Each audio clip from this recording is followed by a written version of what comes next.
Hey everybody, this is Christian Jones, the PFR technician down here at Henderson, Kentucky. And today we're standing in front of our starter fertilizer study, 2x2x2, and then also the dribble application study on soybeans, where we're looking to see when we put nitrogen on soybeans, will it pay, right? And so in this study, we're looking at 30 units of UAN, we're looking at 2 gallons of KTS and 2 gallons of thiol salt.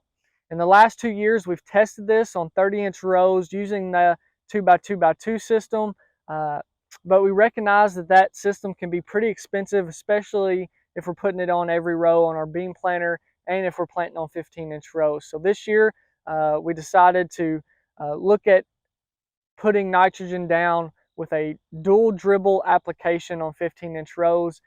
And as you can see, as we're looking across this field, this is using conceal on 30-inch rows. There's not any visual differences in plant height and plant color. And as we scan across here at the 15-inch rows, we can see that same thing, right? There's no differences here as we get into the later season, but that was not the story early season.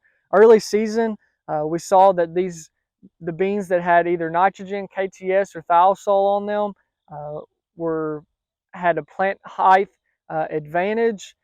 They were greener, they were more bushy plants, and just overall had better plant health coming out of the ground, especially since we were pretty cool and wet right after we planted these soybeans. So that visual difference hasn't held true throughout the season, but we're just excited to get the combine through to see what it has to show, because in the past, testing nitrogen on soybeans in that 2x2x2 system in 30-inch rows, we've seen really good returns here in Kentucky, and some of the other sites that have lower organic matter soils, that's where we've seen the nitrogen on the beans to be paying. So just wanted to give you all an update of what we've been seeing throughout the growing season up to this point. It won't be long before we get the combine, run through these beans to see what it has to say. But if you have any questions whatsoever about this study or any other studies that we have, please feel free to contact your local agronomist or PFR representative. Thanks, guys.